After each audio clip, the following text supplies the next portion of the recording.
Good evening, ladies and gentlemen. Welcome to the Pits and Motorcast. This is your host, Dave. I got legendary owner-tuner Roland Leong on the line. How you doing, Roland?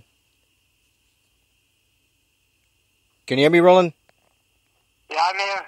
Yeah, legendary owner-tuner Roland Leong. How you doing tonight? Pretty good, Dave. How about you? Good.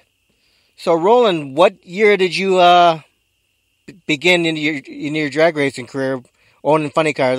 I know I read you tried driving a car and you went 8.01 seconds and 191 miles per hour, and that was it for you. Well, actually, Dave, I came to Hawaii from Hawaii and went to work for a company called Dragmaster Company. This is back in 1962, 61 or 2. And I went there and started helping them build chassis or watching them. Well, actually, I swept the floors. And that's where I kind of started.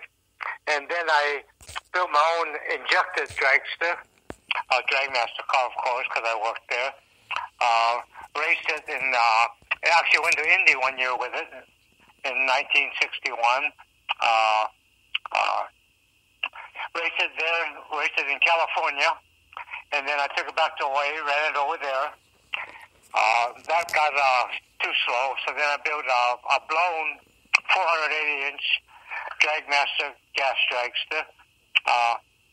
Raced it over here for a little while in California, took it back to Hawaii, set the track record there at 180 and 850. Also, opened the new drag strip built there in 1964. Won the first race there, then sold the car and decided to build a top fuel dragster. Drove it the first time at Long Beach. Ran off the end of the track because I couldn't find the parachute handle. Didn't know it at the time, but I was supposed to make a half a run. So they took my license away. In the meantime, I went to Key Black to build the engine. I built my own gas dragster engines, but I knew nothing about fuel. So when I decided to run a fuel car, because I didn't know nothing about fuel, and doing my homework, I noticed most of them were running Hemi engines, never ran one before. So I went to Key Black and had him build me the engine. And then I decided to copy the Gray Black and Padone car, so to speak, which was very fast and prominent here on the West Coast. And anyway, after that race, Keith, when I went in the office, Keith told me that he was going to give up running the Gray Black and Padone car, and that I ought to hire Padone to drive, and I just run the car. And you might say the rest is history. Yeah, 1965, you won the IHRA Winter Nationals with Don Perdome? That was the NHRA, yeah. Yeah. Won the Winter Nationals, and then we raced all around Los Angeles, went all the way up to Seattle, Half Moon Bay up north, Fremont, Then after that, I wanted to know, now what are we going to do? What are we going to do in the summertime? You know, them tracks not going to keep hiring us back. So I talked Padone into going back east, and he quit his job painting cars in the paint shop, and off we went. Well, we had a pretty successful tour back east, and after that, ended up winning the U.S. Nationals there, which nobody had ever done before, winning the Winter Nationals and the Nationals the same year. So that, like I say, that car kind of made, and that year kind of made both our careers, you know, the start of both of our careers anyway. You know. And so the season after that, you won the Winter Nationals again with Mike Snively driving? Yeah, what happened was that at the end of 65, B&M offered Padone his own car and trying to promote the Torquemaster as opposed to the clutches. You know, we all ran clutches, mostly Schiefer clutches at the time. And they were trying to promote the Torquemaster, so they gave Padone his car, so he quit. And I got this other guy my Snarly to drive the car, and we ended up winning the Winter Nationals. Went back on tour, won probably over half of our match races. Went to India and ended up winning India again, which at that time was unheard of. The same team, winning the Winter Nationals and the Nationals back to back. In the same previous years, Right. So then after that, I was one of the first guys on the West Coast to run the late model motor. Ran that for I think a year, and then I decided to go funny car racing, and I was one of the first of the kind of the dragster guys to build a funny car, and 69, and off I went and raced funny cars till actually I gave up, or after I retired, or whatever you might say. After I retired from the big show, how's that? Now, how did you manage to always keep Hawaiian in the funny car, like Hawaiian Punch, Hawaiian King's Hawaiian Bread, Hawaiian Tourism Board? How did you manage that? How did I manage that? I don't know. I just, I guess being my car was always called the Hawaiian. Whoever I got for a sponsor, I guess I had Hawaiian on there for so long. First, when we needed sponsors, I decided to try to hit up Hawaiian companies like King's Hawaiian Bread. Prior to that, I had like Revell sponsored me, so it was the Revell Hawaiian,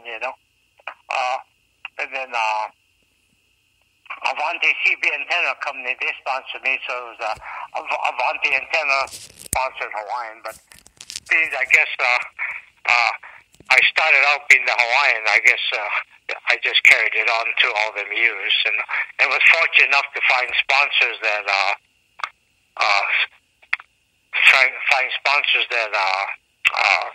had Hawaiian in it, Yeah, my father used to take me to drag racing when I was 4 or 5 years old, and that's when I first saw the Hawaiian car back at like US 30 drag strip in Indiana.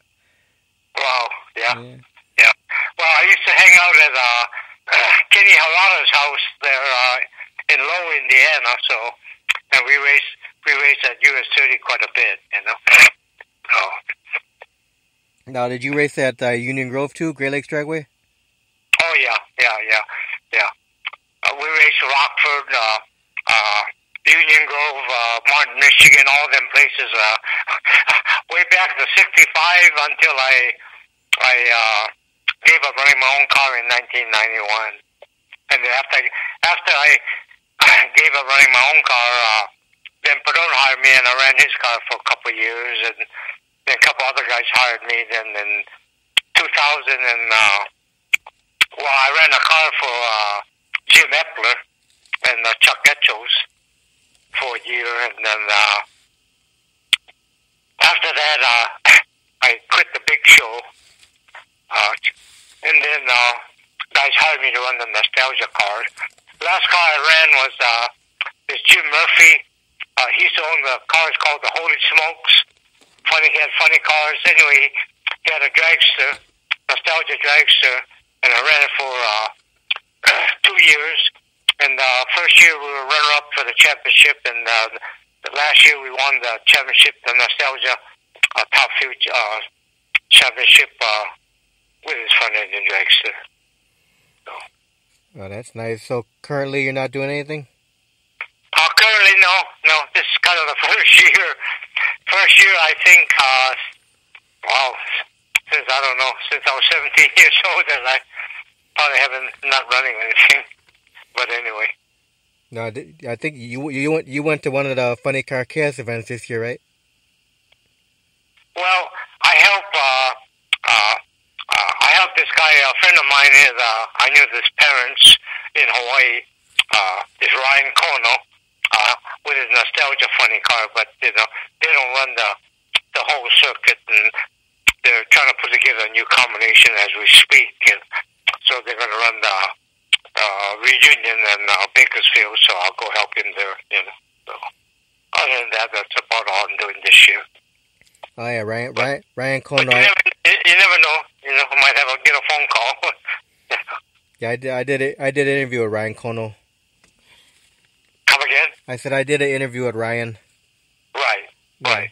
Right. Yeah, Right. yeah. Good guy. Yeah. Yeah. He was a young guy who wants to do it, and you know, sadly that they don't have enough funding, you know, to really go out and, you know, nowadays no matter what you do, as far as racing, you know, funding is a big deal, right? You know, so if you don't have the X amount of funding, it's hard to win, you know. Right. But it's kind of always been like that, you know. So. Now, didn't you go out to one of the Funny Car Chaos events this year? Yeah. I help a guy out of St. Louis. You know, it's an alcohol car though, and so yes, we did go to the one of those races. You know, I don't think I'm gonna go anymore though.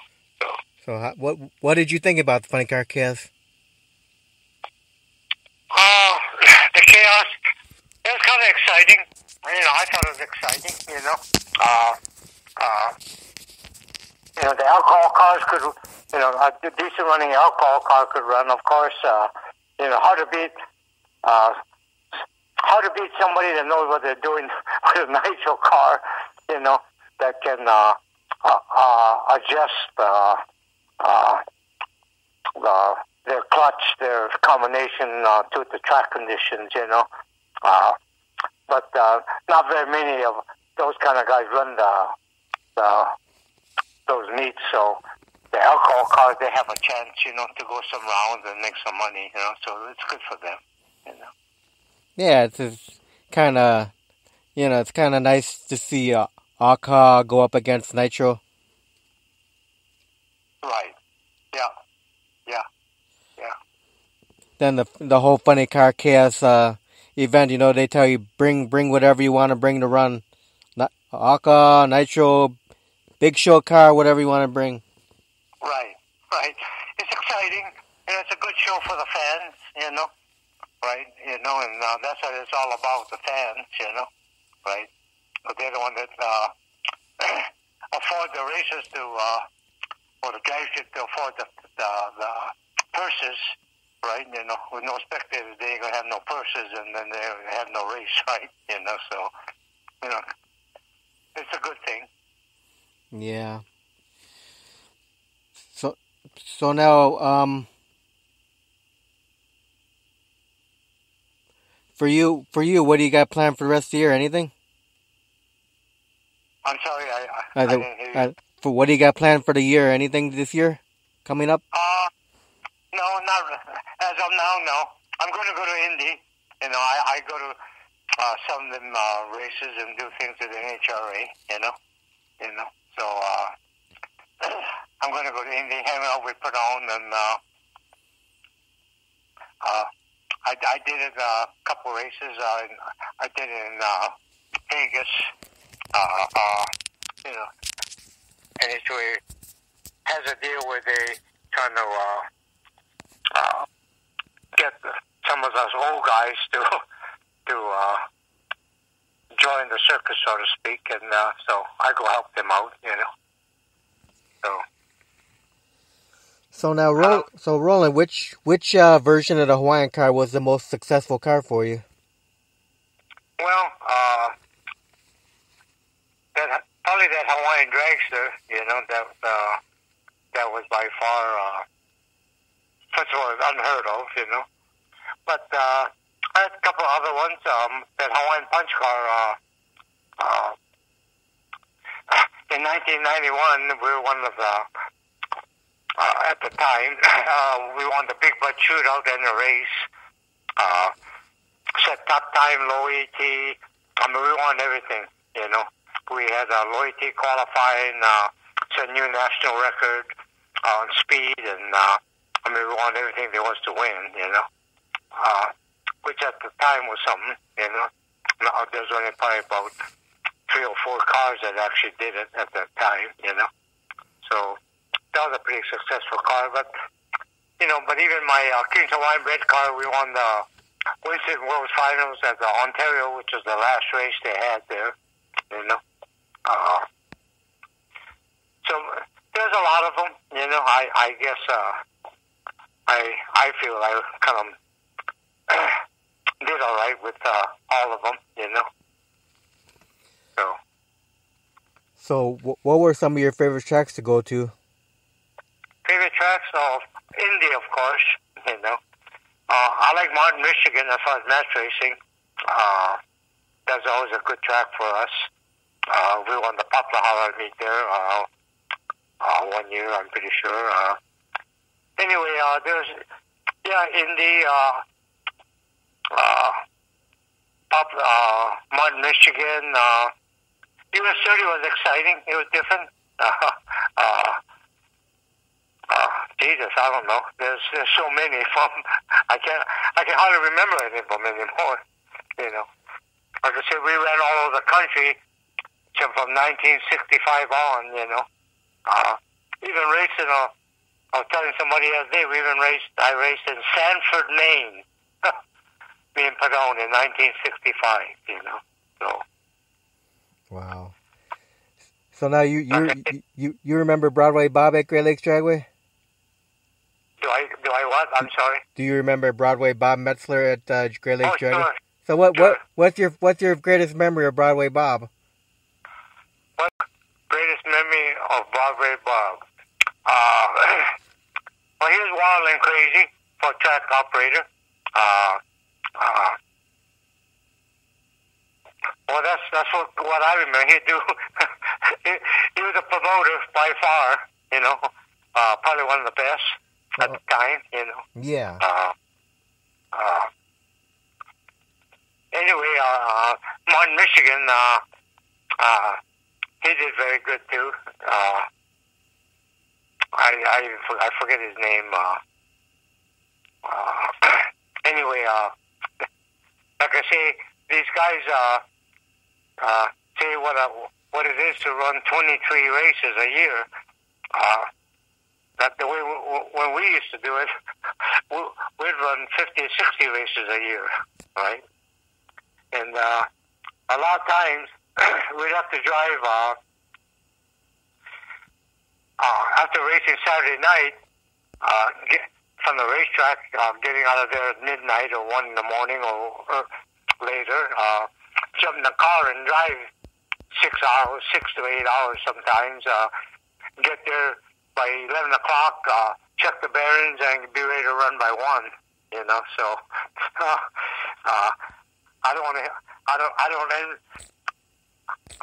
To me, some of these guys, they don't have it that hard. Doing all these national events. Yeah. It's just a different world, different time. Yep. So now, Roland, what would you consider to be your fondest memory of your career? Oh, well. I don't know. One of them has to be inducted into the Don Garles Hall of Fame, right? Just to be kind of, I guess, remembered for doing something that, it's like I tell people that in 1965, when Perdón and I first went back east to go match racing or whatever, who knew that we could even make a living doing this at that time, And but since that day, Perdón and I never had a job since. So I guess to be able to do something that we love to do or and make a living at it, then I guess is something, Yeah. So, do you have a fondest memory of Tom the Mongoose McEwen? McEwen? Yeah. Oh, yeah. Well, not one. No. When I first came from Hawaii, we talked a little different. We had what I don't know if a lot of people familiar with, but what we call pidgin English, And So Perot and McEwen, they were very witty, and they would always make fun of me, and in Josh, they say, you just sit down and wait there, we'll do all the talking, because I talk funny, and a lot of times they couldn't understand me, always going, what, right, So it was kind of a joke, I didn't take offense to it, but like I say, those are fun days, we all kind of got along pretty good, and had fun traveling around on the road, match racing, and, a little different than what it is today, but there's nothing wrong with today because it had to get to the point where as professional as it is today, with the big companies and all the sponsors, right? Okay, to afford a lot of these people in the industry to make a living, Yeah. So that's the way it is, But the old days, they're over. They'll never be. Drag race will never be. I don't think will be like that, anymore. So. Yeah. So now, Roland, if you were able to do time traveling and go back in time, would you do anything differently with your career in drag racing? Would I do anything different? I'm pretty sure I would, but at this time, I can't remember. I don't know. I haven't thought about what, so I have to sit down and think about it. Yeah. But basically, I don't have very many complaints. We all wish we could have won more, or had more sponsors, or whatever. But it is what it is, and I guess made a living doing it. Raised two daughters, got 4 grandkids, and I'm retired. So so far life is still good. So that any of the grandkids, any chance of any drag racing with any of them? I don't think so. No. I got one grandson. He's 24 years old. No. And 3 girls. 2 of them are young. They're only 14 and 11. So no, I don't think so. No junior dragsters. No junior dragsters. At one time maybe, but that got changed. So I know that won't happen now. So. Yeah, it's good to see a lot of junior dragsters out there these days. Yeah. Yeah, that's the future. Oh, future of the sport. Yeah, they could be the next John Force, next Courtney Force, whatever. Anyway. Yeah. So what's your opinion on the NHR these days with all the new rules they have these days? Well, a lot of it is dictated by the insurance company. I don't know if a lot of people realize that. It's like going to the cars just are going too fast and going to the 1,000 foot. I mean, that had to happen. Right? And even now, the insurance company are worried. Because you give the drag racer whatever it is, and he'll find a way to make it run faster and quicker, right? It always has, right? I remember they said a long time ago in the 60s that, these front tires, no way they run 200, right? Right? So, like I say, it is what it is. The tracks, a lot of guys complain, but it's the same for everybody, okay? So it's up to you to figure it out, the person that figures it out the best, the fastest, wins the races, and if you think about it, that's the way it's always been, Yeah. When we match race, we go to track to track, and these NHRA races, a lot of it for a long time, the tracks are the same year to year to year, right? Which made it a little easier on the crew chiefs, right, to figure it out. Well, I think that's why the cars got so much faster, right? You know, because the track's always the same, right? You know. Yeah. Well, when we batch race, we go to one track and it'll be good.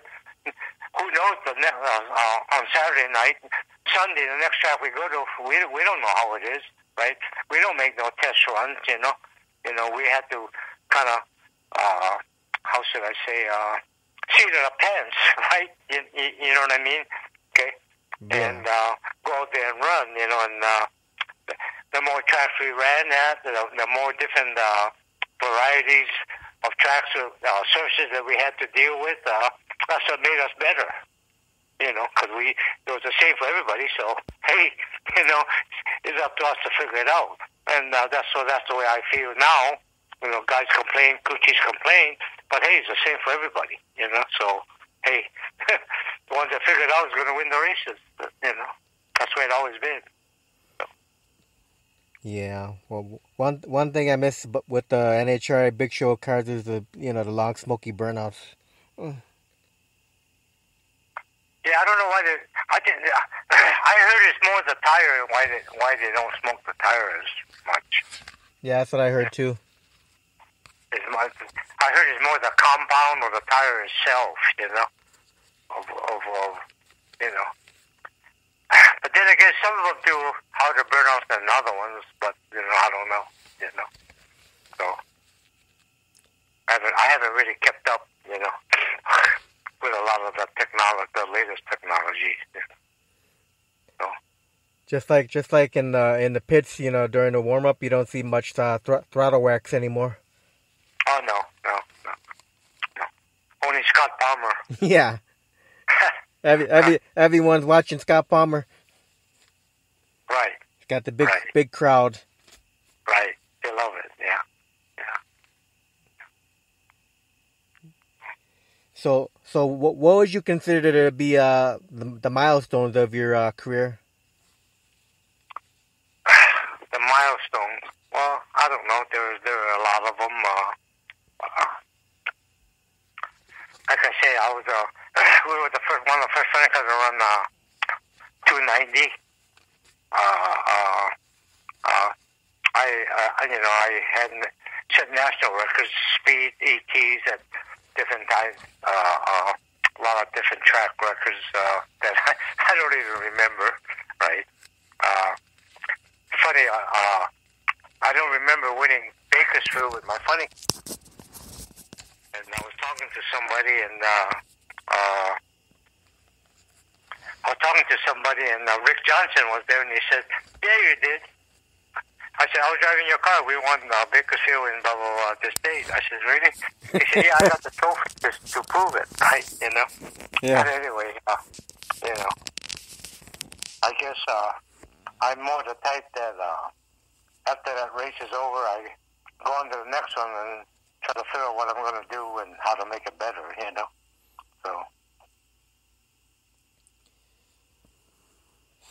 So you probably got a lot of trophies at home, huh? I don't know about that. Not as many as Forrest. But now, with all the different Hawaiian funny cars, what was the quickest ET that you had with? The quickest ET I think was the Hawaiian Punch car. I don't think we ran into fours. Jesus, it's so long ago, I don't remember. I think it was 5.0s. Because I remember a year or two later, I got Ron Capps when I was working for Padone. I got Ron Capps in the 4-second club with the Copenhagen car. And in fact, I got Ron Capps' first funny car win in St. Louis in 1997, I think, when I first took over Padone's car. So. Now, let me ask you this, Roland. Do you remember how many drivers you had for all your funny cars? No, I don't. 20-something. Somebody said 20-something, but I don't, I don't know. They came up with it. Phil Burgess probably knows, and Bob Fry probably knows for sure. Some of them guys know, but that's a big joke. That's a big thing, right? How many drivers I had, right? And in every interview that I do, they always bring that up. And what I say is that, hey, first of all,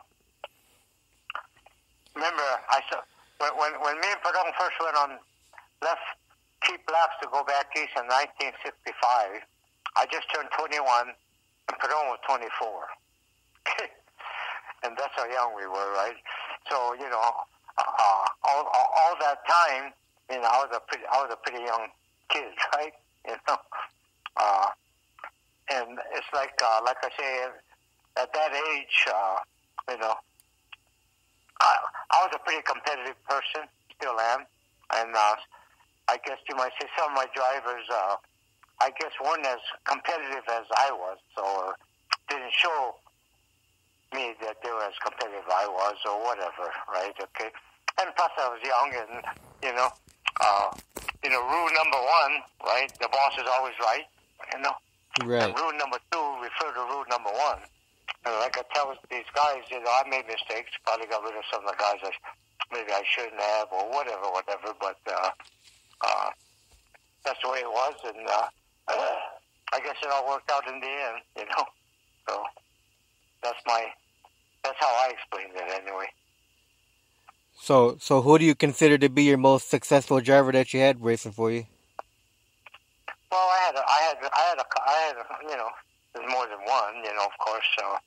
Perdón, Snively, they did good. Larry Reyes drove my first funny car. We crashed at Pomona.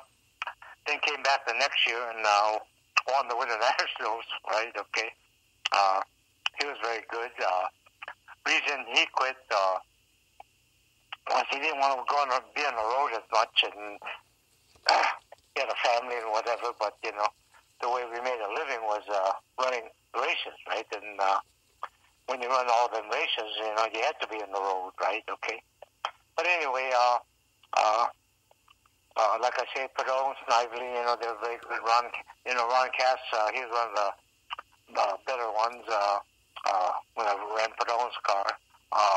Ron Colson, Chicago, we won some races with him, even once a race with Mike Dunn, So, yeah, there were some of them, that were really good, Okay. Now, Roland, I'm going to ask you a few fun questions here that maybe people don't know about you. Ready? Yep. What's your favorite food to eat? What is my favorite food I eat? Kalua pig. Kalua pig. So that's like a Hawaiian pig? That's a Hawaiian food, yes. Okay. That's a pig that they cook underground.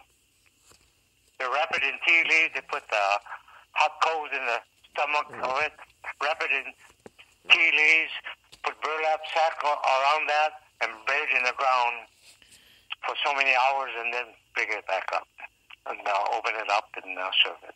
Okay. So now, what would be your favorite beverage to drink? My favorite beverage to drink, well, I don't really drink alcohol. Okay, not that I never do. If I drink alcohol, I drink sake I drink maybe 3 or 4 times a year, and I drink my birthday, Christmas, New Year, maybe Thanksgiving. Okay. Other than that, I drink iced tea. What's your favorite movie of all time? My favorite movie of all time, that one with Sandra Bullock. There's so many with Sandra Bullock. Huh? I said there's so many movies with Sandra Bullock. The one, the football one. I forget the name. Oh, yeah, I know the black guy. I can't remember. Yeah, I know what you're talking about. Blindside. Yeah, that's it. Yeah, that was one of my favorites. Yeah. Yeah, that's a very good movie. Yeah. Yeah. I like more true stories. Kind of movies. Yeah. What's your favorite music to listen to? listen to Hawaiian music. That's all I listen. I probably got over 100 Hawaiian CDs, right? Wow. Mike Dunn would say, I used to listen to Barry Manilow and whatever, and Mike Dunn would say he got tired of listening to Don Ho, so when I fall asleep in the truck, right, he'd throw my Don Ho tapes out the window, right? Okay, and when I wake up, or next time for me to drive, because the driver always have a preference to his music, right? You know, right? So that was kind of a joke, right? You know. Yeah. But Hawaiian music, I listen mostly Hawaiian music. You know. One of my favorites is a guy named Iz. I don't know if you heard of him. No. Okay. Now you can go Google him. Okay. How do you? IZ. IZ. Okay. After the interview, I'll Google him. Okay. Now, do you have any hobbies outside of drag racing? Well, sadly enough, no. Oftentimes we didn't have time to have any hobbies. You know, we were so engrossed in making a living, trying to win races, right? Like I say, you know, in those days. Nowadays, the big teams, you know, they got their own publicists, they got their own people that can look for sponsors, they got their this and that. Okay, in those days, you're talking to them, right? Okay, I mean, I had to book the car, I had to pay the bills, I had to order the parts, deal with the sponsors, tell them how we did or why we didn't do whatever Monday mornings and on and on and on, right? Okay, so actually didn't have time to really have any hobbies, you know. Right. So, have you ever gone fishing? Yeah, one time. Too boring for me, though. But it's relaxing, though. Well, I when I go on vacation, I'm not the type where I can relax. You know, I can't do nothing. You know, I'm not that type of person. You know, when I go on vacation, I gotta go see something, do something. You know, I was fortunate enough to this year to go to invited to the European Hall of Fame that they have in England. My girlfriend Susie and I. Okay. So we went to England for a week, 10 days actually, you know, which is very good, very nice, you know. Oh, yeah, so, went to the ceremony, the Hall of Fame, European Hall of Fame ceremony, you know. So. Now, when you and your girlfriend Susie go on vacation, what's your favorite vacation place? Favorite vacation place? Well, usually we go back to Hawaii, hopefully once a year, you know, right? Okay. And just hang out there and nothing planned, you know, hang out with friends and family, you know. But, you know, I've been even running these nostalgia cars, you know, we race probably half a dozen times a year, you know. So I'm still traveling, not as much as the big show, but still traveling, you know, right? Going different places, right? You know, so. All right. Now, throughout your whole drag racing career, with all the cars you had, how many accidents did you have? With all the drivers? How many accidents? Oh, I don't know. Never really hurt anybody. Thank God. Yeah. Right, okay. But you know, if you, I don't care who you are, you know, you race these cars long enough, you know, stuff's going to happen. You know, you're going to blow bodies off, you're going to catch on fire, so on and so forth. But it seems like if you take a look at it, you know, the fatality in drag racing compared to, they say, even football, for as many runs and the element, the fatalities are a lot less than even football. So I think that speaks pretty good for all the safety equipment that everybody has come up with over the years, right? Yes, I agree with you on that one. Now, if someone gave you $200 million and asked you to build a brand new drag race track, where would you think about building a new track, and what kind of features would you want to put in a new track? Oh, I don't know. I never thought about it. Where? Oh, probably Hawaii needs one. Hawaii needs a racetrack badly. Honolulu. The other islands do, but land is so expensive there, and but the kids need something to do. They need a place. They're going to race. I don't care what. Certain many of them going to race, and they need one over there because as of now they don't have one. They haven't had one for, I don't know, maybe over 10 years. So. Yeah. So is there any kind of racing in Hawaii? Well, like I said, they got one on every other island, but Honolulu, the main island. Oh, okay, I got you now. That's the most populated island, right? Okay. Right. And they don't have a drag strip there. Yeah. They've been trying to get one. People have been trying to get one there for, I don't know, years now, but so far they're still working on it as we speak, trying to get one. So are there a lot of drag racers in Hawaii? Oh yeah. Well, plus that the kids need something, something to do. I mean, they're going to race, right? So yeah. even in California here, they don't have the races like they used to, like Orange County and Irwindale, where you could go every week. You could go one place or the other, right? You can still go to Fontana, as far as with your streetcar, right? Okay, that's the place, kind of the place now, Right. But no fuel cars, right? Okay, because of the sound, the noise, But yeah. Anyway. So how important do you think it is for the families to bring kids out to watch drag racing these days? Well, I think that's the future, right?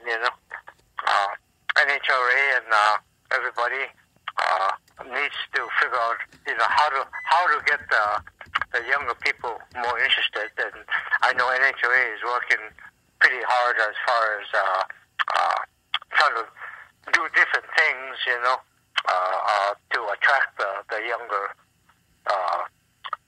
people, right? Because they're the future, right? Okay. But then again, it starts with the families, because the parents are the ones that have to bring them, right? So, but like I say, they are working at it, Yeah. Well, Roland, I want to thank you very much for taking time to do an interview with me tonight. You're welcome. My pleasure. Now, do you want to say any final words to anybody that might be listening out there? No. Just be safe, and thank you. Okay. In Hawaii, they say mahalo. Mahalo? Mahalo. Yeah, okay, mahalo. Yeah. Okay, thanks again, Roland. You have a great night. Okay, you too, Dave. Okay. Thank you. Bye-bye.